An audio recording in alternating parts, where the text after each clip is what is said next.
Profession, I'm an occupational therapist. And as a therapist, not just a therapist, but an occupational therapist, there are so many things that I've come to learn in the process. You know, in my line of duty, most majorly I've been working in the community. And in the community, we've had different people with different challenges. Now, more so, when you meet the parents of the children who are having challenges, you see so much that most people don't see. In most cases, you'll only see a child with a disability or a child with a problem as the problem the mother is having. But in the line of operation, I've come to learn that when you receive a child with a disability being brought to the facility by the mother, you are actually receiving two patients, not one. The second patient is the mother or the caregiver. So what they go through damages them completely. It ruins their lives completely. And some remain stagnated. Some are left to take care of the children by themselves. Some are forced out of the families. Some are stigmatized. Maybe it's because of the things they've been doing. It's about their lives.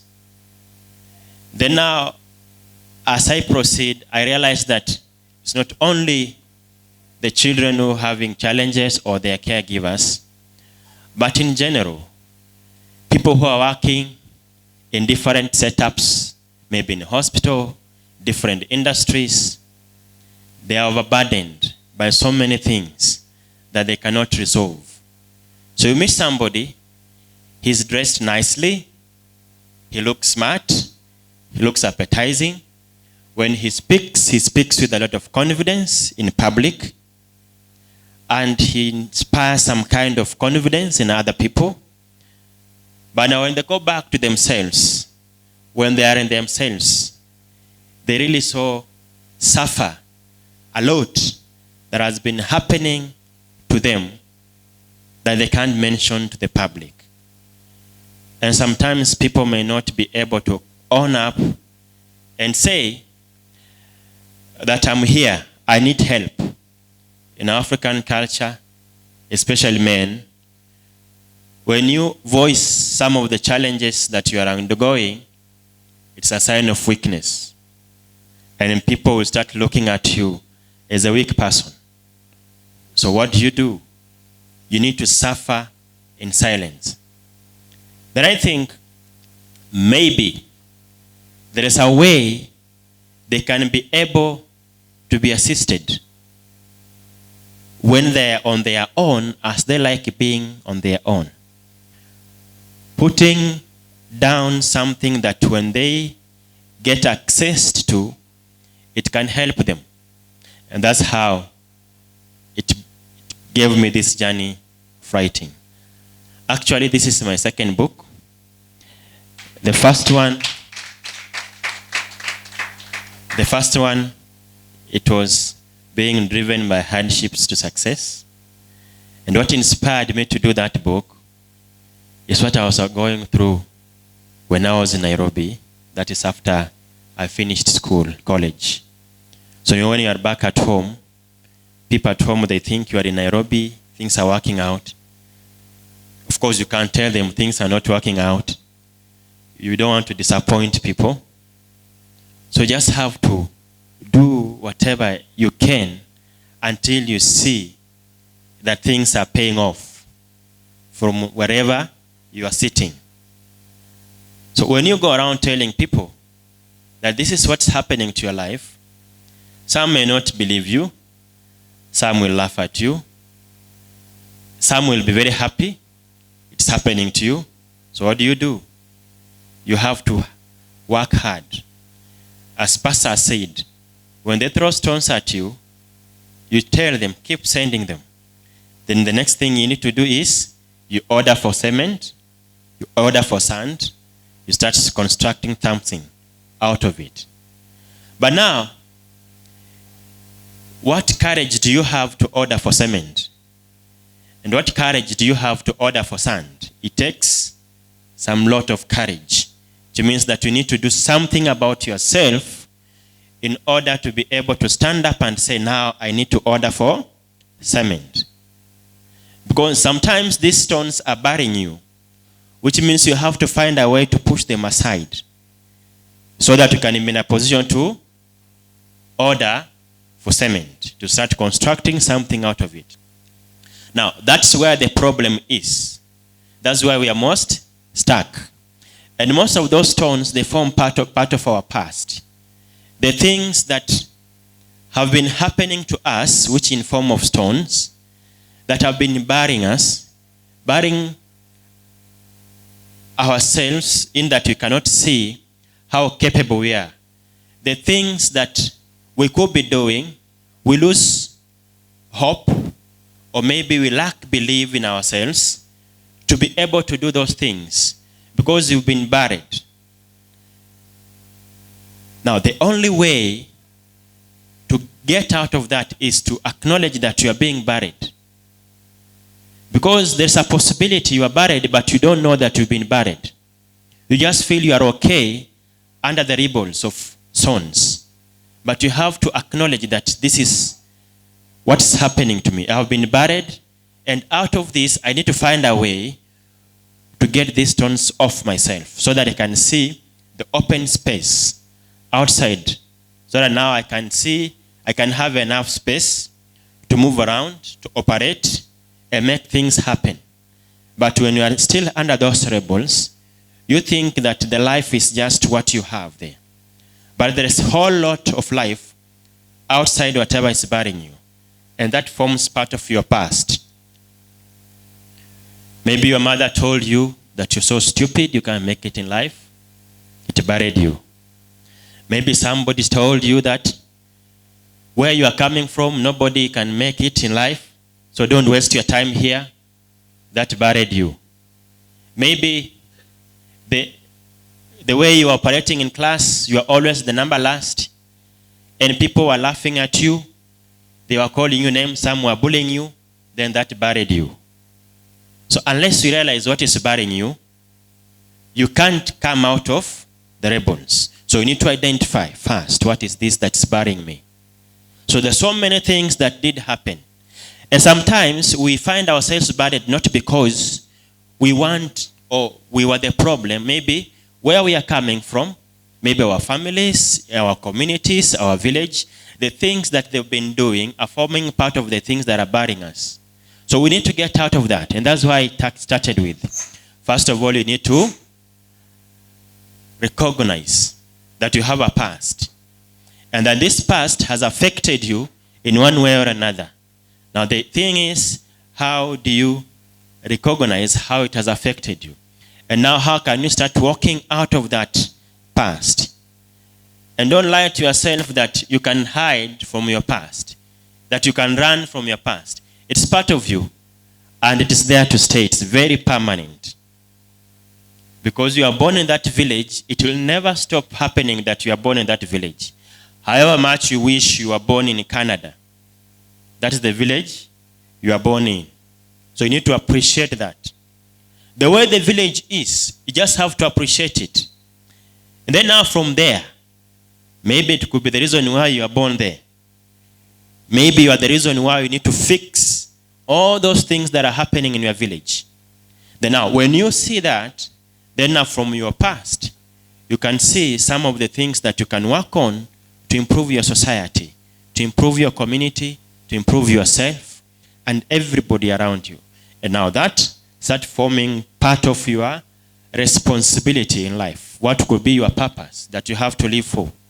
And then now when that happens, then now you need to have the courage to embrace your future. The possibilities that now are presenting ahead of you, that now you need to work because it's not easy. It's painful. You will shed some blood. You will shed some tears as you pursue to embrace your future. People will betray you. People will leave you alone in the process of pursuing and embracing your future. But that should not be the reason you should give up. It's telling you that it's normal and that what you are doing and working towards to, it's actually real. And that's why people are running away from you and running away from part of what you decide to live for.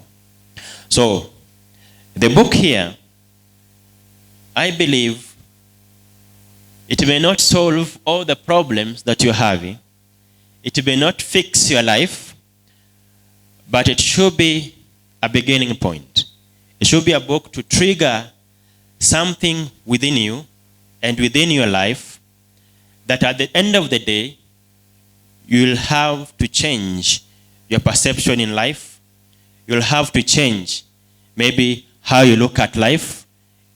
And maybe that's the main reason why things are not working out. So if you can be able to fix that, then I think things will be able to work out. So now this is the book, Empowered Living, because they say that knowledge is power.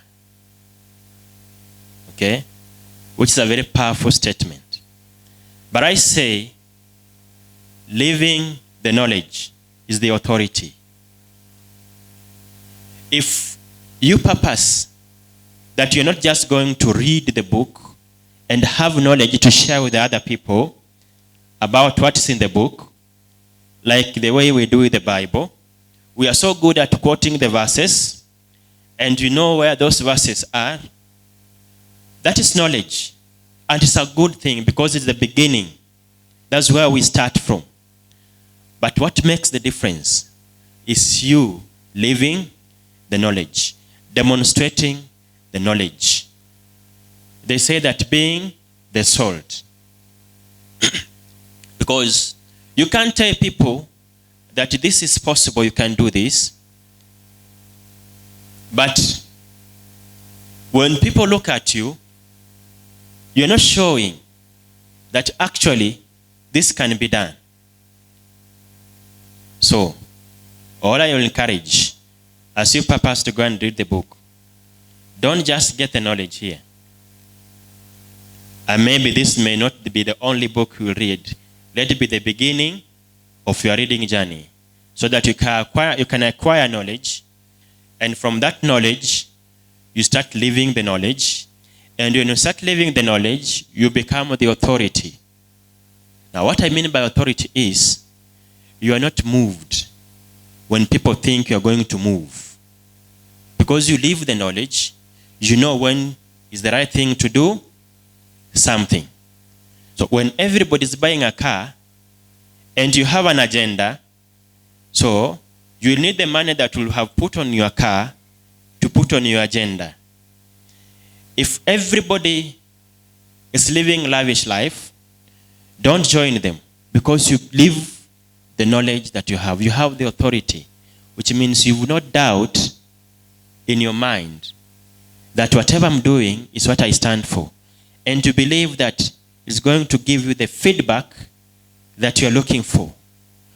But if you just have knowledge, but you don't have the authority, that's where now, when people tell you that you need to do this, you go ahead and do it. When people are doing things, you go ahead and join them. Because you have no authority, you don't have a ground to stand on it by yourself. So as you read this book, I encourage you, don't just acquire knowledge, but what you're supposed to do, live the knowledge, demonstrate. And I've seen people with knowledge, and they're unshaken. They don't care what you think. They don't care what's on your mind. And they don't care what you suggest to them. All they care about is what they want to do, and they know is the most important thing. Have you ever seen people, he's in one shirt, but he has money? You say, why don't you do this? I'm not saying that you just need to have one shirt. No, I'm not encouraging that. But I'm saying, maybe he could be having a reason why he's doing the way he's doing things. When you see somebody is living in a small house somewhere, and you know so much, and you want to question, why are you not living in a big house like people of your caliber? First of all, do you know what that person lives with his life? You don't know. Because the things you want, maybe it's a big house, but for him is to make sure every child in the village goes to school at his expense. So his goal is different from your goal. Your goal, it could be to finish education to get a PhD, but his goal, that's not it. But if you do not have something to stand for, it means you lack authority, which means you have knowledge that you cannot practice. You can be waved by the wind that can be passing anytime. You are easily swayed around to take any direction. So today, it is that day I've been waiting for. And I think this is the book. And I hope. Wapi makofi jamani, wapi makofi jamani. Hamna vigelegele? Wapi vigelegele jamani warembo? Wapi vigelegele? Pigia Mungu makofi jamani. Pigia Mungu makofi jamani. Hii ni kazi ya Mungu. Thank you. So I hope that you get this book. And if you have somebody in mind who you think can benefit from this book,